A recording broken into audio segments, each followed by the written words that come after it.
Olá!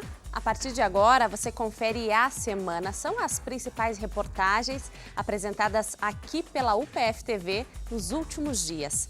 Confirmada a instalação da rede Avan em Passo Fundo. A loja deve ser inaugurada em 90 dias e gerar cerca de 150 empregos diretos. A volta às aulas para cerca de 20 mil alunos da UPF. Uma série de reportagens sobre colecionadores. Tem apaixonados por vinil, camisa de futebol, CDs, DVDs e ainda um espaço em Passo Fundo que oferece atendimento energético para animais de estimação.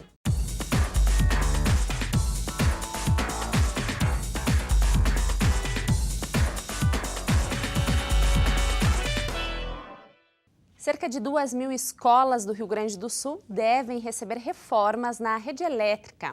O trabalho será possível através de um termo de cooperação entre o governo do estado e 8 universidades gaúchas. A assinatura desse termo foi no Palácio Piratini, em Porto Alegre.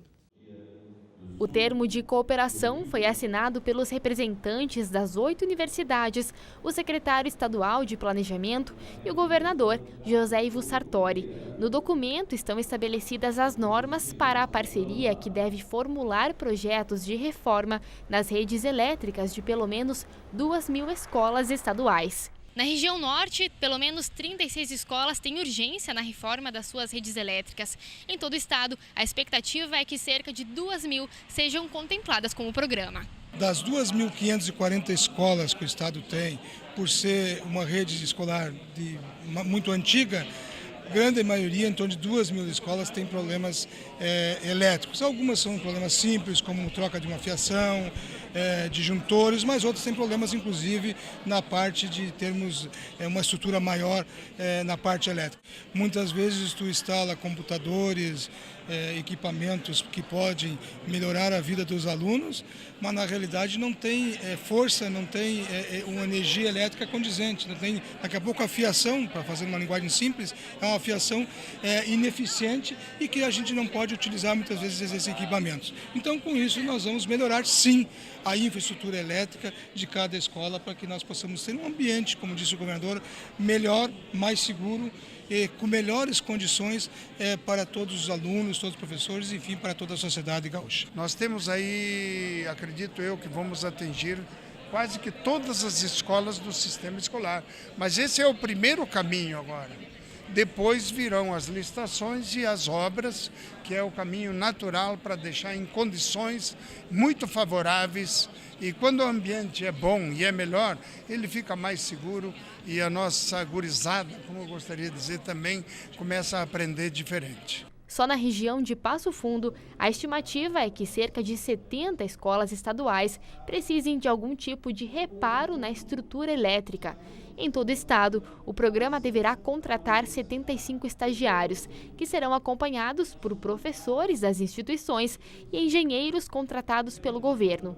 Na UPF, serão abertas vagas para 10 estudantes dos cursos de engenharia. Na assinatura do termo, o reitor da UPF representou as instituições como o presidente do Comung, o consórcio de universidades comunitárias gaúchas. Isso vem ao encontro da missão das universidades, que é, além de oferecer a formação de profissionais, mas também auxiliar nas demandas da comunidade. E esse é o nosso propósito. Estamos aqui então firmando esse convênio porque vamos cumprir com a nossa missão auxiliando o governo do estado na elaboração dos projetos elétricos das escolas estaduais.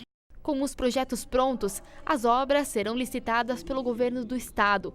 O investimento para as reformas está estimado em 40 milhões de reais, vindos de recurso do Banco Internacional para a Reconstrução do Desenvolvimento. A intenção é que o trabalho seja concluído até fevereiro de 2019. E foi confirmada a instalação da rede Avan em Passo Fundo numa coletiva no gabinete do prefeito. A inauguração da loja está prevista para daqui 90 dias. Passo Fundo e Caxias do Sul foram as cidades escolhidas no Rio Grande do Sul para receber unidades do Grupo Avan. A loja de departamentos é catarinense, com matriz em Brusque e tem 31 anos. Durante a coletiva no gabinete do prefeito, o presidente do grupo anunciou que a unidade de Passo Fundo terá mais de 7 mil metros quadrados, mais de 100 mil itens e deve gerar cerca de 150 empregos diretos. A loja vai ser construída na Avenida Brasil, na Petrópolis, ao lado do Stock Center, na área que atualmente pertence à Comercial Zafari, e será alugada ao grupo. A previsão de inauguração é de 90 dias. Me permito, de início, dizer da importância que esse investimento tem para a nossa cidade. Houve uma disputa gigantesca, né, pela vinda da Avan para o Rio Grande do Sul, que é um anúncio esperado há pelo menos uma década, né, aqui pelo Rio Grande do Sul.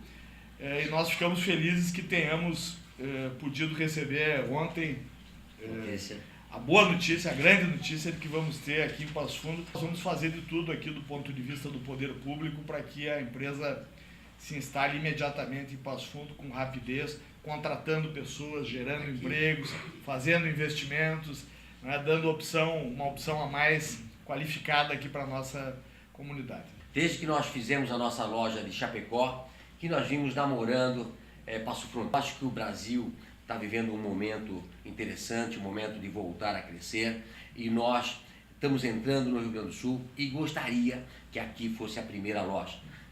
Eu tenho falado da disputa de ser a primeira loja, porque aquele município que nos entregar o mais rápido possível o alvará de construção, eu já falei para o prefeito, já pode dizer o seguinte: está tudo certo, pode comprar construção, nós já vamos comprar a construção amanhã e vamos montar essa loja em 90 dias. Mais ou menos estou com o meu diretor de expansão aqui.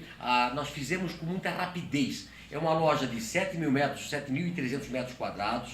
Tem a Estrada da Liberdade de 35 metros, que eu acho que vai ser um ponto de turismo, de lazer, de compras. Queremos trazer uma loja, eu sempre digo que a loja que nós inauguramos é a loja mais moderna do Brasil. E nós vamos gerar aqui uns 120 a 150 novos empregos, sendo que só vem de fora o gerente. Só o gerente, tá? Só o gerente. Todos os empregos vão ser aqui da cidade de Passo Fundo, prefeito. E quero dizer para o pessoal do CDL, dos empresários da cidade, que nós viemos aqui para somar. Nós viemos fazer com que Passo Fundo seja cada vez maior.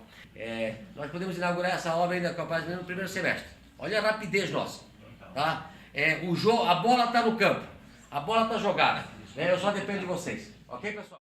Depois de mais de 10 anos sem fazer um levantamento de dados da produção rural em Passo Fundo, o IBGE está finalizando o Censo Agropecuário, Florestal e Aquícola 2018. Mais de 95% das propriedades já foram visitadas. Esta tem sido a rotina do Adelar desde janeiro.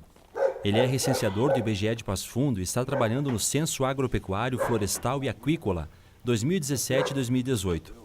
Hoje ele veio até esta pequena propriedade que tem o seu Carlos como caseiro. Mas é importante para vocês saberem, né, a área, o que tem, né, o que cria, o que não cria, né? E como é que é a rotina aqui do trabalho? Aqui não tem trabalho, só cuidar, criando galinha, cachorro e amizade que a gente tem, muita gente sempre aqui, né? O pessoal da firma mesmo, da empresa, né, que é da Lago Pão, né? Então a gente fica por aqui escondido. Através deste aparelho, o Adelar preenche os dados de um questionário completo sobre área, produção e estrutura da propriedade rural. O censo do IBGE vem sendo realizado desde outubro do ano passado e termina agora, em 28 de fevereiro. Nesse momento agora é mais essa coleta mais parcial, de pouca produção, muitas vezes a área de lazer, que tem uma produção limitada de coisas, né? Na maioria é caseiro que está na propriedade. E a produção são produção limitada, não exploro totalmente a produção dentro da área. Depois que terminar o trabalho a campo do censo, os resultados vão ser apurados e só então divulgados à população. A agência do IBGE de Passo Fundo atende 26 municípios e conta na região com 53 recenseadores e 19 funcionários. A gente vai conferir vários cadastros de outras instituições que nos indiquem se alguém ficou fora, associações, hoje sindicato, nós temos apoio do sindicato, da Imater, que é o nosso carro-chefe, cooperativas, setor financeiro, e no final a gente forma a comissão censitária, onde a gente vai divulgar e averiguar a possibilidade de se ficou alguém fora para a gente incluí-lo no censo. Em toda a região, os recenseadores já visitaram mais de 15 mil propriedades rurais. E neste censo tem chamado a atenção da equipe o crescimento do êxodo rural. O que se pode adiantar, e o próprio IBGE já aponta isso, é uma redução no número de estabelecimentos rurais no interior de Passo Fundo. A razão disso é o crescimento de pessoas indo morar na cidade. É a razão do êxodo. O êxodo rural é um problema sério. No último censo havia na região 886 estabelecimentos rurais.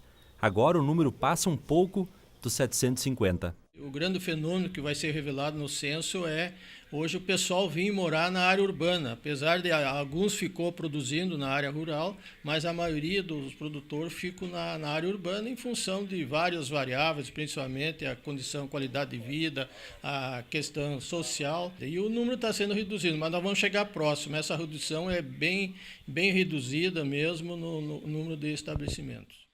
Começo de ano, férias, datas comemorativas. Esses são alguns dos fatores que fazem o brasileiro, muitas vezes, gastar mais do que pode e comprometer o pagamento. Ainda assim, uma avaliação realizada pelo SCPC, Serviço Central de Proteção ao Crédito, mostra que janeiro abriu o ano com queda na inadimplência de 6,2% em relação a janeiro de 2017. Em Passo Fundo, os setores de calçados e eletrodomésticos são os com maior índice de inadimplência dos consumidores. As promoções do comércio chamam a atenção. Quando a oferta de compra é boa, o crediário passa a ser uma opção para quem está com o dinheiro curto. Chega a ser 60%, 65% nossas vendas são no nosso crediário próprio. É claro que, quando possível, todo mundo prefere fazer compras à vista e evitar os juros do parcelamento. Eu compro no crediário, mas se puder comprar à vista, bem melhor, né? Tem um desconto, né? Olha, se o valor do crediário for o mesmo valor do à vista, eu até faço no crediário. Mas sendo que o valor do crediário for pelo valor da vista, porque eu realmente não pago o juro de... A não ser que eu esteja muito apertada, 1, 2 vezes eu até compro, senão não compro. Segundo dados do Serviço Central de Proteção ao Crédito, a região sul do Brasil encerrou janeiro com uma alta de 1,6% no índice de inadimplência, em comparação a dezembro de 2017. Mesmo assim, os dados são positivos, já que em comparação com janeiro do ano passado, o resultado teve uma queda de 6,2%. Isso significa que as pessoas estão quitando seus débitos e assegurando crédito para novas compras. A gente estava prevendo que houvesse uma melhora, né? É o que está acontecendo. Há uma diminuição no índice de inadimplência, isso é muito bom, um fator positivo para nós do comércio. E a gente já previa isso com a queda do juro, a expansão de consumo. A inadimplência começou a diminuir também, isso é importante para nós. O maior número de pessoas que entram no banco de dados do SPC, ainda por aqueles fatores que eu comentei anteriormente, que é no sentido de são pessoas de jovens que entram no mercado há pouco tempo, são pessoas até 25 anos de idade. Essas pessoas elas não têm uma estabilidade financeira definida ainda, e isso faz com que elas tenham os percalços da vida, né? Ou algum fator externo ao seu compromisso que faz com que eles fiquem inadimplentes. Felizmente, essas pessoas, com o passar do tempo, elas voltam ao mercado de consumo e voltam a valorizar o crédito, ficando assim adimplentes. Mesmo assim, é preciso ficar atento em questões que fazem a diferença na hora de ter crédito. Bom, primeiro eu oriento um fator principal. Nunca empreste seu nome para ninguém, porque se a pessoa que você emprestou o nome não está com o nome limpo, não vai ser o teu que ela vai cuidar. Segundo, ter sempre uma poupança para uma eventualidade, uma doença, uma perda de emprego. Então, ter sempre uma poupancinha para se precaver com esses fatores externos. E segundo, compre dentro da sua possibilidade de pagamento. Se precisar espichar um pouquinho mais, espicha um pouquinho mais o prazo. Mas o valor que tu assumiu de compromisso, que tu consiga pagar. Eu sempre gosto de valorizar o crédito, né? Se tu valorizar o crédito, tu tem dinheiro no bolso para consumir tudo aquilo que tu quiser hoje, porque o mercado brasileiro, ele é basicamente fundado em cima do crédito, em cima das compras no crédito, ou seja, no cartão de crédito, ou seja, no crediário. De qualquer forma, o nosso hábito, o hábito do brasileiro é consumir pelo crédito. A relação entre os discos de vinil e Passo Fundo é valorizada em todo o país por meio do selo 180, uma empresa fundada aqui na cidade que conseguiu lançar em vinil um álbum inédito do músico Raul Seixas. Esse é apenas um exemplo. O mercado do vinil está cada ano mais aquecido E durante todo o programa de hoje, nós vamos apresentar uma série de reportagens sobre colecionadores. Agora, um apaixonado por LPs. Uma edição argentina de 73 do Other Voice, do The Doors, que marca o primeiro álbum depois da morte de Jim Morrison, vocalista da banda. Nesta edição, as faixas foram traduzidas para o espanhol. Um autógrafo de Adam Clayton, baixista do U2, no 5º álbum, Joshua Tree, que vendeu mais de 25 milhões de cópias. Um inédito lançado em 2016 pelo selo 180 com músicas de Raul Seixas, gravadas em um festival de Águas Claras, em São Paulo, em 81. Uma coletânea com todos os discos dos Beatles. Também essa edição promocional da banda de rock britânica sem o Ringo Starr como baterista. Tem um outro baterista chamado Peter Best. Então, por isso que ele tem essa importância. Com certeza. Isso aqui são apresentações que eles fizeram na Alemanha, assim, as primeiras apresentações deles numa excursão. E aí ficou o registro, os caras gravaram e transformaram em disco. Né? Essa é uma edição nacional.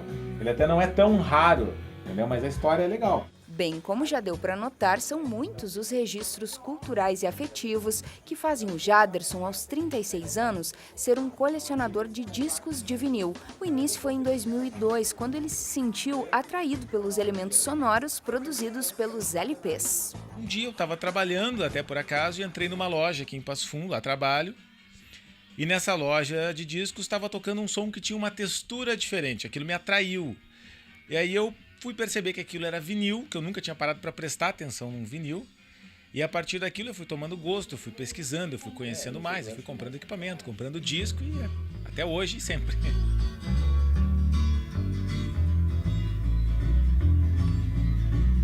Um dia irá dizer, existe razão nas coisas feitas pelo coração. Aqui são cerca de 300 discos, tanto nacionais quanto internacionais, e tem também de bandas locais, como a passo-fundense General Bonimores. Boa parte comprados na internet e outros adquiridos em feiras de discos. Junto tem até uma biografia polêmica do cantor Roberto Carlos, que teve a vendagem proibida no Brasil pelo próprio músico em 2007. A minha coleção não é direcionada a ter todos os vinis que eu ver pela frente. Ela não é direcionada a ter, eu quero a raridade X. Se a raridade X for agradável para o meu gosto e aos ouvidos e ao bolso, a gente vai tentar procurar. Mas tudo é um equilíbrio, assim, né? Eu prezo muito, muito, muito pela qualidade. Tanto que, assim, eu prefiro até não ter um disco do que ter um disco que esteja com má qualidade, em mau estado de conservação. Textura, qualidade sonora e um investimento que acaba se tornando um patrimônio cultural para quem coleciona. Eu não defendo que seja melhor ou pior que as plataformas digitais, mas ele te traz uma qualidade diferenciada. Tu ouve melhor alguns tons graves, agudos, entendeu?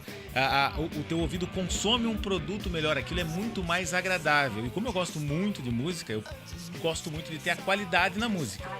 Então, por isso que eu gosto do vinil, defendo o vinil, e o vinil agora está tendo o mercado reaquecido, então isso é muito bom para todos nós que gostamos. O gosto pelo vinil fez com que o Jaderson, que é jornalista, também criasse um perfil nas redes sociais e um canal no YouTube para compartilhar pesquisas, história, mercado e lançamentos em relação aos discos. As aventuras da Blitz de 82, primeiro da banda, que era comercializado com uma revista em quadrinhos, deu pano para manga. O fato curioso é que o álbum teve 2 músicas censuradas. Repudiando a censura, os músicos, como protesto, colocaram no mercado um disco riscado, artisticamente, claro.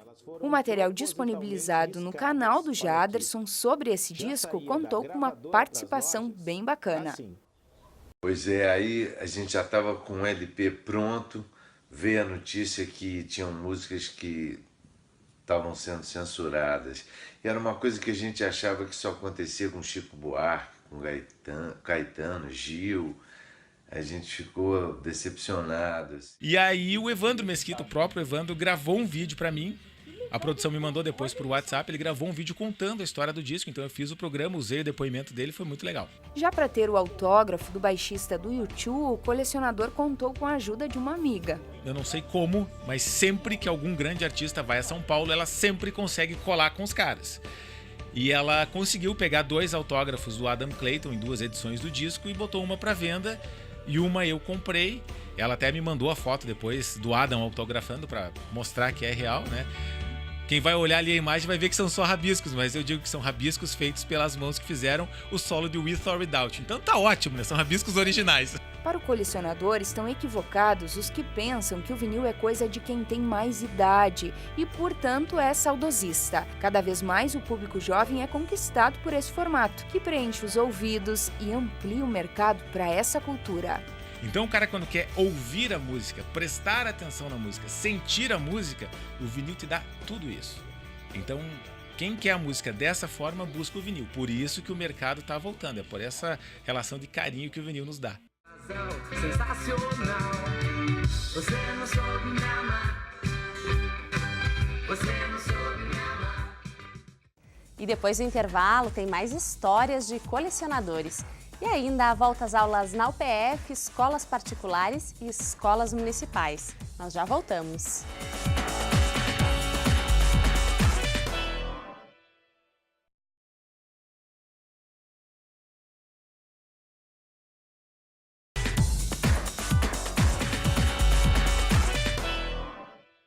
As aulas na UPF já voltaram e neste ano em que a universidade completa 50 anos, são aguardados cerca de 20 mil alunos. Nossa equipe foi conferir a movimentação e a expectativa no primeiro dia de aula. Dia de reencontro para alguns e de início de uma nova fase para outros. A manhã chuvosa não foi motivo para o André deixar de comparecer ao primeiro dia de aula. É bem, assim, dá um nervosismo bem grande, porque é um lugar novo, a gente não conhece as coisas, aí, meio que se atrapalha, mas vai se ajeitando conforme vai passando o tempo, a gente vai aprendendo a pegar os ônibus certos, vir nos prédios certos, não perder.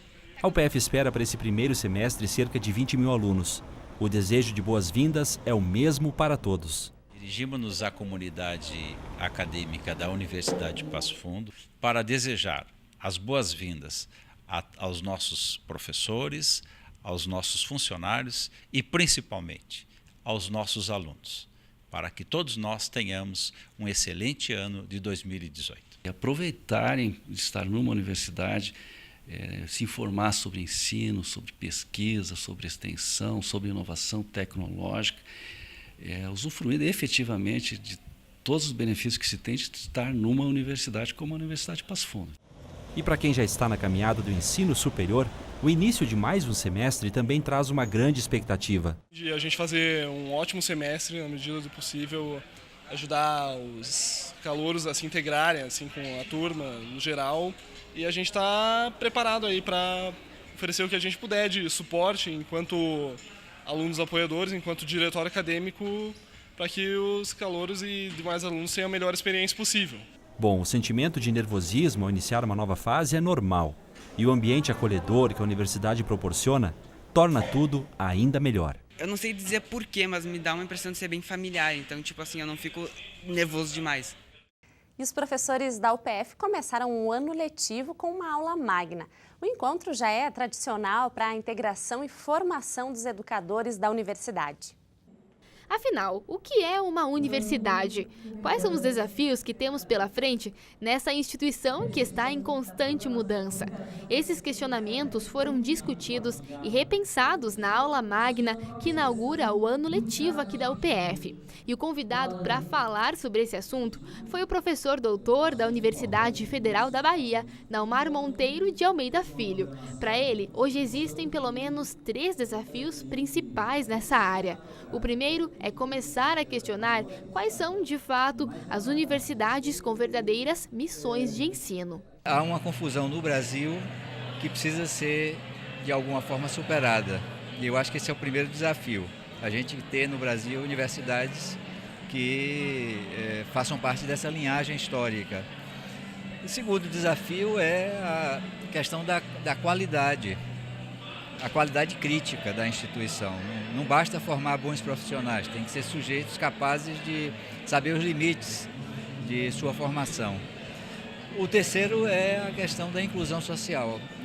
Na história do mundo, a universidade tem sido uma instituição elitista. A necessidade de estar permanentemente se renovando não é somente renovar sujeitos, é renovar a mentalidade das pessoas, né? Aí muita gente se acomoda na carreira, se acomoda no que sabe fazer E a instituição universitária, para ser universidade, ela tem que ter um compromisso com a inovação, sempre nova, sempre renovada. É por isso que o conceito de permanente mudança faz parte do conceito de universidade. Um questionamento pertinente ao aniversário de 50 anos da universidade. Do lado de fora do auditório, fotos e objetos lembraram o início da formação da UPF. Uma instituição do nosso porte que está, neste ano, 2018, completando 50 anos, ela tem a tarefa ímpar de renovar, de inovar o seu compromisso com a missão da universidade, né? Então, o que é mesmo a universidade? Eu acho que nos cabe repensar, até porque as tendências do mercado hoje apontam distintos caminhos, né? Distintas alternativas, e uma instituição precisa fazer esse questionamento e encontrar a sua resposta, né? Uma alegria para a Universidade de Passo Fundo, no ano em que completa o seu cinquentenário, estar abrindo o ano letivo com uma aula magna exatamente para discutir o papel da universidade, o que é a universidade, como que nós nos encontramos nesse espaço. Então, tenho absoluta certeza de que os colegas que estão prestigiando este momento terão a oportunidade de vivenciar uma troca de experiência.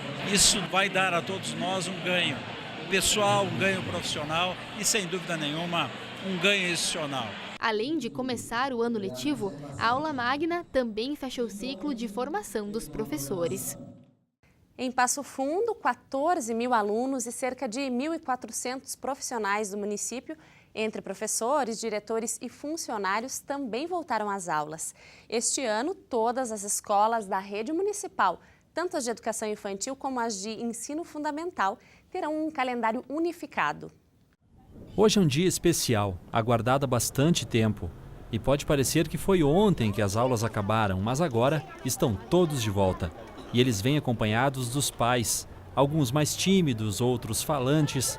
Aqui na Escola Luí Pinheiro Machado, no bairro Leonardo William, em Passo Fundo, a diretora com os professores reuniu a comunidade escolar para dar as boas-vindas e apresentar as turmas. Resolvemos trabalhar um tema diferente, um tema em comum com toda a escola, educar um ato de amor. Porque o aluno não vem sozinho, ele vem com uma bagagem toda de sentimentos, né? O professor também, quando ele chega aqui, ele não deixa o professor mãe, o professor filho lá fora, ele vem junto, né, com as emoções, sentimentos. Então, por esse viés, a gente vai trabalhar uma proposta pedagógica diferente e acreditamos assim que vamos ter melhores resultados nas questões de aprendizagem, né? A Escola de Ensino Fundamental conta com 347 alunos do 1º ao 9º ano. É local já bastante conhecido pela maioria que está aqui. Hoje, primeiro dia de aula, a atividade com os alunos do 5º ano foi para saber o sentimento de cada um com este início de ano letivo. A Milena estava ansiosa por esse dia. Eu escolhi a figurinha de vergonha porque hoje eu estou meio envergonhada porque é o primeiro dia de aula e faz dias que eu não durmo direito por causa disso, mas eu achei legal também. Tu estuda aqui desde sempre, desde o primeiro ano? Sim, desde o primeiro ano eu estudo aqui na escola de cima também, desde o pré. E a tua expectativa para esse ano, Milena? Eu quero ter vários amigos e aprender muito. E os que chegam agora na escola, os alunos do 1º ano, são direcionados com os pais para a sala de aula. Ali, ouvem as explicações sobre o funcionamento da escola e como vai ser a dinâmica no decorrer do ano. Uma ação que tranquilizou a Josiane. Josiane, primeiro, como é que é o nome da tua filha? Manuela. Que idade ela tá? 6. Primeiro ano, né? Então a expectativa, assim, começando o ano letivo e começando a vida escolar. Sim, a expectativa é bem grande. A ansiedade também. A gente espera que ela consiga se adaptar, porque é tudo muito novo, né? Hoje vocês dois trouxeram ela para a escola. Vai ser assim? Como é que vai ser a rotina? A gente sempre tenta. Nós dois, a gente sempre tenta trazer para buscar também. Já o seu Luiz Carlos é avô das gêmeas Corina e Louise, de 8 anos. A timidez das netas é compreendida pelo avô, que sabe que até mesmo aqui, em um ambiente frequentado por elas há 2 anos, necessita de um tempo para se adaptar. Ele vai trazer e buscar as meninas todos os dias. Sempre sou eu que trago elas para a escola, são minhas netas, né? Então, começando o ano hoje, um ano letivo. E é um prazer a gente acompanhar, sempre acompanhei as filhas, agora acompanho as netas, né? É um ano que começa e vamos ter um ano muito bom pela frente. Na educação infantil, a Cantinho Feliz tem 174 crianças. com idade entre 6 meses até os 6 anos. Aqui tem berçário com o cantinho do sono, cantina e sala de aula preparada para os pequenos, além de vasto material pedagógico. E este ano, a rede municipal terá uma novidade. Vai ter calendário unificado. Isso quer dizer que as datas de início e término das aulas, feriados ou pontos facultativos vão ocorrer nas mesmas datas em todas as escolas. E então nós vamos ter já todas as nossas atividades de formação, de coordenação, de organização dos espaços, de férias para os colegas, enfim, tudo isso vai estar contemplado nas duas redes. O município de Passo Fundo conta com 70 escolas, 35 de educação infantil e 35 de ensino fundamental. E nas escolas particulares de Passo Fundo, mais de 9.500 alunos também começaram as aulas. Nossa equipe acompanhou esse começo de ano em algumas escolas. Veja só. E o que você está esperando desse ano aí? Que eu passe de ano e que eu vá muito bem, né? E que as professoras sejam legais, que os colegas também passem, né? Porque são meus amigos. Que seja legal e bem divertido. Todo mundo que tá aqui, mais ou menos, eu já conhecia, porque era da mesma escola que eu. E eu imagino que seja um ano muito legal e que a gente vai aprender bastante. Que essa escola seja uma ótima escola e que as professoras sejam muito legais comigo. As idades, turmas, escolas são diferentes, mas o desejo é o mesmo. Afinal, quem não quer um ano maravilhoso? E essa é a expectativa de alunos e professores das escolas particulares de Passo Fundo. Para alguns, o ano letivo iniciou ainda semana passada. Para outros, as atividades começaram oficialmente ontem. Tem uma galerinha que já está assim, ambientada, de boa, mas há lados em que o chororô ainda é grande e por isso é importante a escola estar preparada. A primeira jornada pedagógica da Escola Bom Pastor, onde eles tiveram a formação dentro da proposta da escola, formação na área da filosofia, na área da educação infantil, na área da alfabetização e conhecendo profundamente a proposta. Nesta escola estudam 400 alunos no berçário, educação infantil, até o 5º ano do ensino fundamental. E a recepção no primeiro dia do ano letivo foi assim, ó. Agora vem trazendo a mão lá no chão, devagarinho, devagarinho, devagarinho, lá embaixo. Isso, e agora a formiguinha vem subindo. Hoje nós estamos iniciando o primeiro ano letivo com o ensino fundamental até o 5º ano. Nós recebemos os nossos alunos e as nossas famílias com muita alegria. Está sendo uma festa. Olha, eu acho que vai ser muito legal. Estava bastante ansioso porque eu ia me encontrar com meus amigos de novo. E se tem expectativa para a escola e para os alunos, tem também para os pais. Ela é muito bem recebida na escola por todos, assim, e a expectativa é grande, tanto minha, tanto dela, pelo espaço novo que a escola vem oferecendo, né, para todas as crianças, que é maravilhoso. Ao todo, mais de 9.500 estudantes iniciaram um ano letivo nas escolas particulares de Passo Fundo. Só nesta aqui são aproximadamente 900, do nível 3 da educação infantil até o ensino médio. E para receber tantos estudantes, os 130 educadores recebem uma formação especial. Na verdade, existe toda uma equipe de apoio e toda uma equipe formada para atender toda essa demanda, né? Então, com monitores, os professores com formação anterior. Então, a gente acolhe de uma maneira tranquila, né? Dentro da nossa experiência, a gente sabe que o que faz essa acolhida ser tranquila é também a forma como a gente recebe esses alunos. Ansiedade e nervosismo, sentimentos que devem ser, aos poucos, esquecidos ao longo do ano. Tava, mas também para ver os professores, para ver como era o 5º ano também. Eu tava muito ansioso porque eu queria estudar mais e aprender muito. Acho que vai ser muito difícil, mas quando eu estudar eu vou conseguir. Se você ainda não fez, é provável que vai sentir vontade de fazer um dia. O colecionismo é a prática de guardar e organizar alguma coisa. Tem gente que coleciona brinquedos, obras de arte, selos, camisas de futebol e discos de vinil. Agora é a vez de conhecermos um passofundense colecionador de gibis e moedas. São milhares de gibis, e também são milhares de moedas. É desde 1970 que o Carlos Augusto se entende como colecionador. O contador, aos 55 anos de idade, mantém a paixão que nasceu na adolescência, guardada em muitos e muitos armários do escritório pessoal. Aqui, 60 edições do Homem-Aranha. Só a primeira edição já custa uma nota. O material bem guardado e organizado reúne Super-Homem, Fantasma, Mandrake, Batman, Krypta, Popeye, Zorro e muitos outros heróis. Principalmente com os gibis, nós ia para o cinema real, imperial e o coral e levava os gibis todo mundo e trocava, e era muito divertido, era muito gratificante chegar com as edições bi, que eram mais difíceis, trocava 2 gibis simples por outro. Esse tipo de coisa assim de garoto, né, de piá. Dá uma olhada nessa coleção estrangeira e brasileira do Flash Gordon, uma raridade de colecionador que impressiona pela qualidade e ilustrações.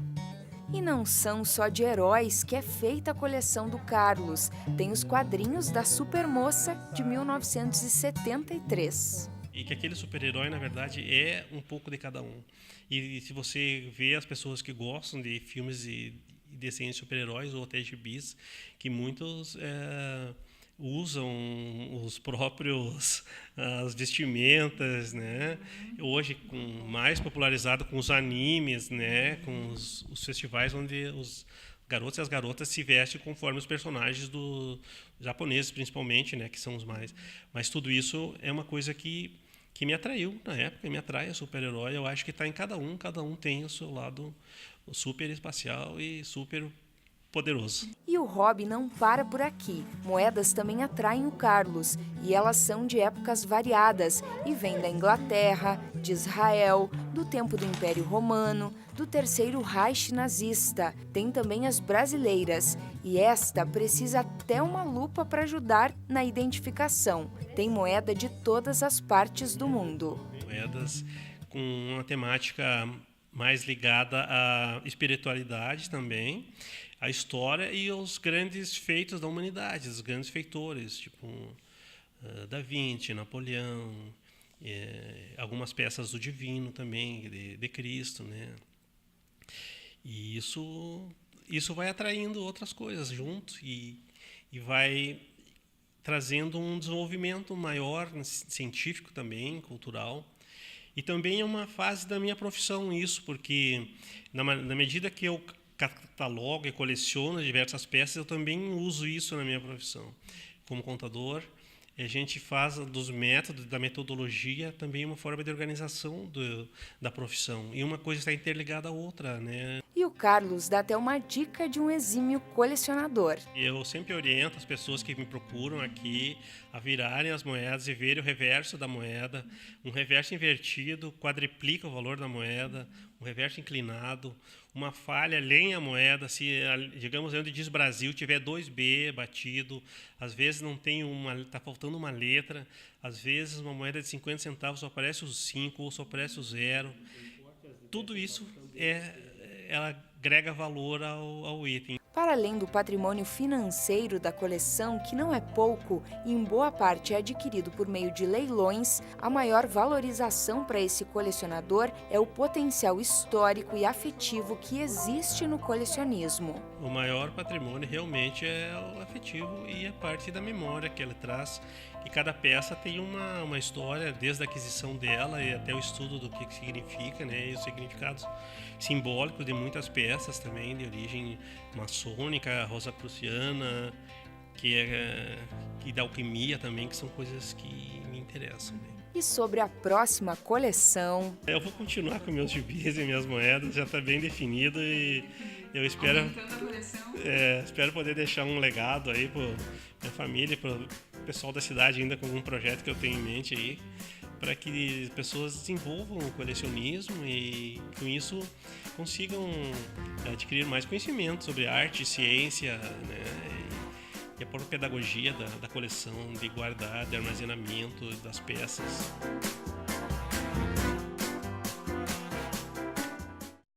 Colecionar é algo que fascina muita gente de diferentes idades.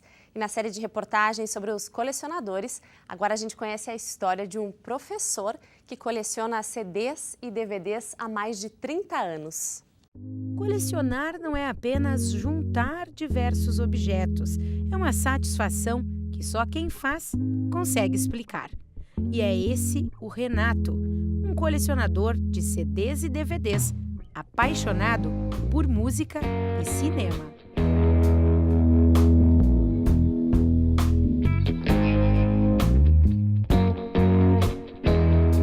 Como você pode ver, CDs e DVDs não faltam por aqui. Ao todo, são centenas de diversos estilos. Uma das curiosidades é que ele tem todos os filmes vencedores do Oscar e inúmeros CDs de música nativista. Isso faz muitos anos, desde que iniciou com meu pai, que meu pai gostava muito de músicas italianas, do tempo do 48 rotações, e gostava de escutar bem alto, assim como eu. E depois dali, o meu irmão mais velho, e onde eu tive envolvido com a área cultural a vida inteira, daí eu comecei a colecionar desde 1964. Entre os DVDs se destacam os de guerra, gênero predileto do colecionador. Já na parte musical, o Renato tem mais de 100 CDs da cantora argentina Mercedes Sosa e mais de 80 DVDs do Paul McCartney. Tive a oportunidade de recentemente assistir o Paul McCartney, né? Já assisti 2 vezes, e então eu acho que eles que são os que, onde começou, são os que iniciaram, por exemplo, assim, nós gostar tanto da música, da melodia, dessas coisas, da música americana, mas eu tenho um lado muito bom, que eu sou muito universal. Vale lembrar que isso não é apenas um objeto colecionável, afinal, a música e o cinema fazem conhecer novas culturas, atravessar fronteiras. Por meio desse hobby, o Renato também espalha conhecimento entre os amigos. É muito importante. Eu tenho isso em mente, porque eu mesmo não me admito eu ter toda essa coleção e não passar para amigos. E depois do intervalo, um colecionador de camisa de futebol. E ainda um espaço em Passo Fundo que oferece atendimento energético para animais de estimação. A gente já volta.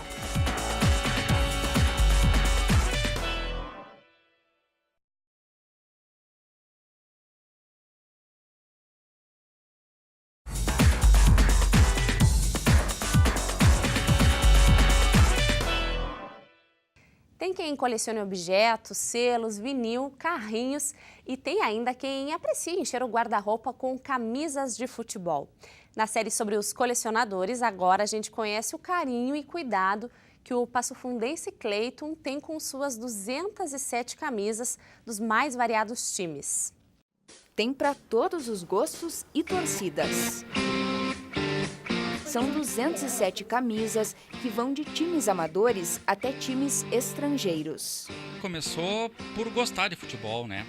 Eu acho que é uma maneira assim da gente estar perto do esporte, mesmo no caso do futebol, mesmo sem estar jogando ou estar em um jogo, sabe?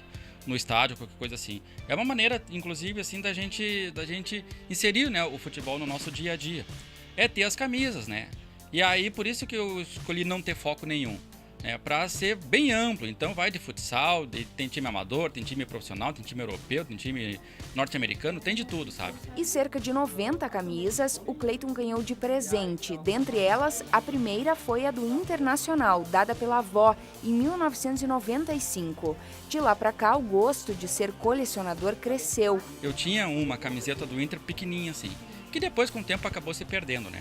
Aí depois de muito tempo, eu já tinha mais de 10 anos de idade, aí minha avó me deu uma de Natal, né, uma camiseta do Inter. Aí a partir dessa aí eu comecei a pegar o gosto, né, por ter não só do Inter, mas de outros clubes também. O Cleiton tem suas preferidas, como esta de 81 do Mauro Galvão, sem dúvida a mais cara da coleção. Tem mais ou menos umas 33 camisas do Inter, né, e aí até inclusive algumas eu ganhei, que inclusive a que é o meu xodó da coleção eu ganhei, que é uma do Inter, e aí outras eu fui adquirindo, né? Então, Mauro Galvão, lá no início dos anos 80, ele jogava no Inter, né? Ele era zagueiro e dos bons, e aí teve um jogo lá no Beira-Rio que depois terminado o jogo, ele deu de presente para um senhor lá, né, para um jovem senhor na época, né, a camisa. Esse jovem senhor, depois de muito tempo, veio a ser tio da minha namorada.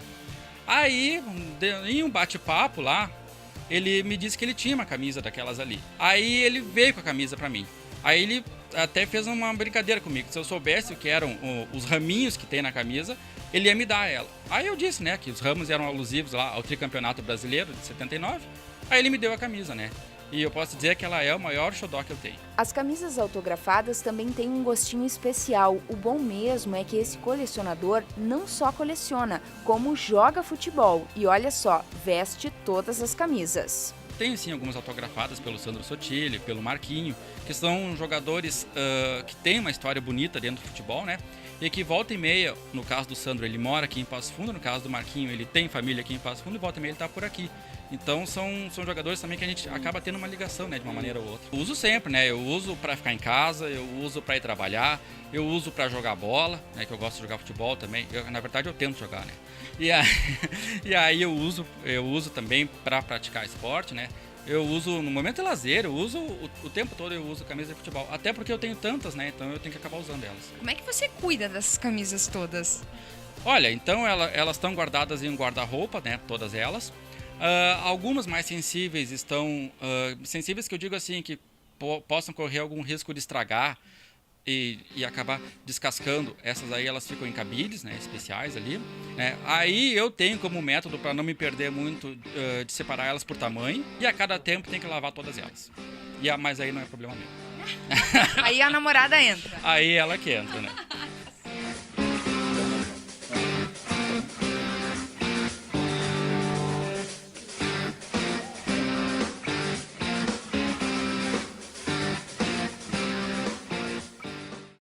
Cromoterapia, reiki, radiestesia. Você já deve ter ouvido falar nesses tratamentos terapêuticos alternativos e seus benefícios em seres humanos. Mas e em animais de estimação? Veja na reportagem que Passo Fundo tem um local que proporciona esses atendimentos também aos animais.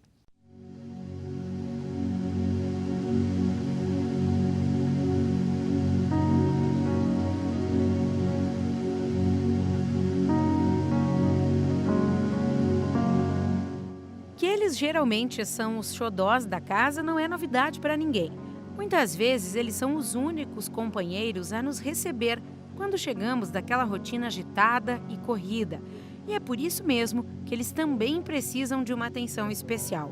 Aqui na Serfo, Sociedade Espírita Resgate dos Filhos de Orion, em Passo Fundo, eles conseguem um pouco mais de conforto e saúde por meio do atendimento energético para animais de estimação.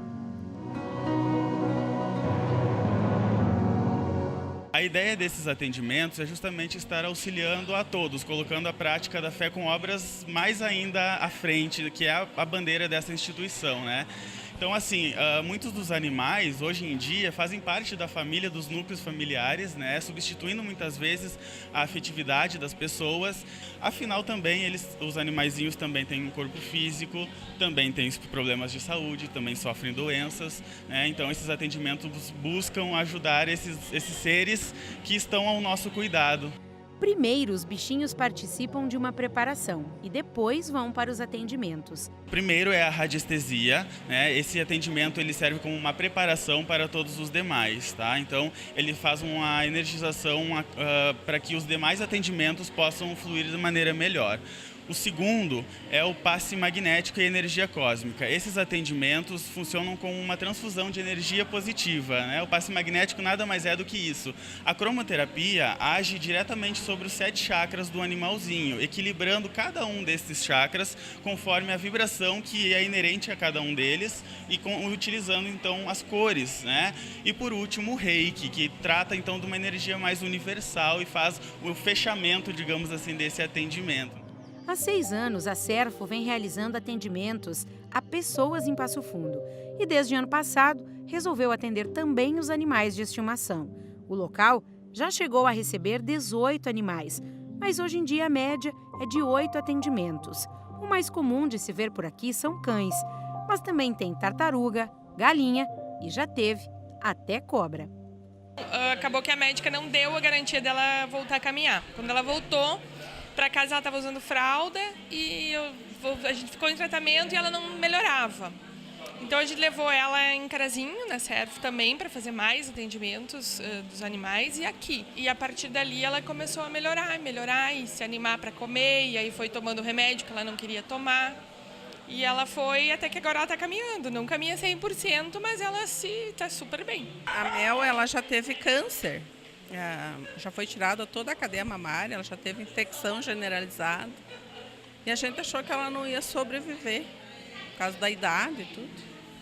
E muita febre, vivia doente. E agora, depois dos atendimentos, olha aqui para vocês verem, está saudável, continua aqui com nós. Os atendimentos aos animais são realizados a cada 15 dias de graça. Além do núcleo aqui de Passo Fundo, Carazinho e Erechim também realizam esse tipo de atendimento. Ela tem o coraçãozinho aumentado e arritmia. E aí a veterinária achou que estava muito perigoso, porque podia, afetar mais o coração dela, mas ao mesmo tempo estava difícil para conseguir ela resistir a uma anestesia. E aí eu fui trazendo ela na casa e isso foi assim, acalmando, dando uma paz para ela. E aí com o tempo eu resolvi repetir os exames dela, sabe? Que sempre ela toma medicamento, sempre acompanhada, né? Acompanhamento veterinário, né? E vindo na casa, os dois juntos, né? Aí a gente repetiu os examezinhos dela e a veterinária disse, olha, podemos fazer a cirurgia nela sim. É importante reforçar que esse atendimento não substitui aquele tradicional, prescrito pelos veterinários, e sim funciona como um complemento. Os atendimentos são diferentes daqueles que são oferecidos para seres humanos, né? Justamente em virtude de que seres humanos, então, são conversas, o atendimento é maior, né? Então, os animais são atendimentos reduzidos. Então, são atendimentos que tratam o corpo físico e energético dos animais, problemas de saúde principalmente.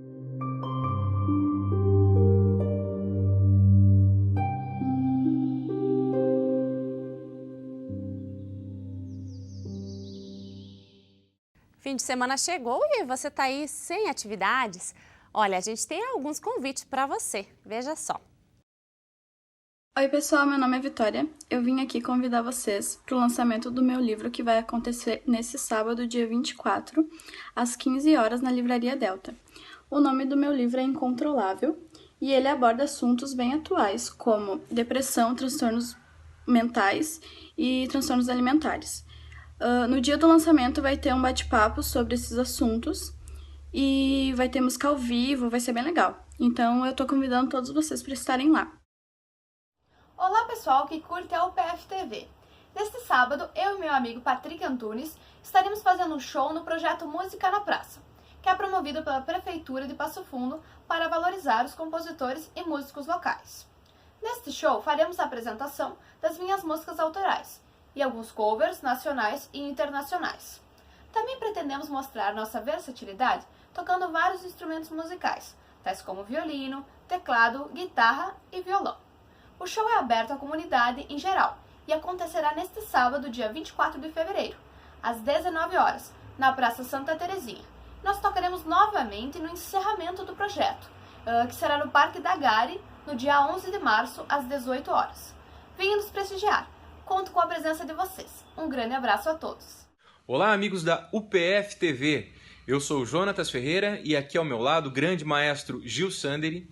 E nós estamos fazendo esse vídeo para convidar vocês a irem assistir os shows que nós vamos fazer pelo projeto Música na Praça neste final de semana. O primeiro acontece no dia 24, na Praça Santa Terezinha, 18 horas. E o segundo, dia 25, no domingo, na Praça Marechal Floriano, também às 18 horas. Estamos esperando por você, viu? É isso aí, música instrumental, classificação livre, leva o seu banquinho lá. Se não tiver banquinho, pode sentar no gramado, mas venha com a gente para a praça para curtir um som, leve seu chimarrão e até mais. Valeu! As aulas voltaram e para quem é calouro, agora é tempo de novas experiências. Pensando nisso, é que a atlética da Faculdade de Medicina da UPF preparou uma atividade especial para os novatos. Veja como foi. Solidariedade define o trote dos bichos da medicina da UPF. É que os novatos e os veteranos visitaram o Hospital São Vicente de Paulo. Essa atividade aconteceu na hemoterapia do hospital. E o resultado? Muitos sorrisos. O Nicolas foi o primeiro a cortar o cabelo. Para ele, um visual diferente. Para os pacientes, um momento de alegria e gratidão. Porque logo no meu primeiro dia de aula, poder ter esse contato e essa profusão de sentimentos, compartilhar emoções ali com eles e poder amenizar um pouquinho a dor de quem está ali nessa luta, que a gente sabe que não é fácil realmente. É um sentimento de gratidão tu poder fazer uma ação dessas. Mas os veteranos não ficaram de fora. Para dar um bom exemplo, eles doaram sangue.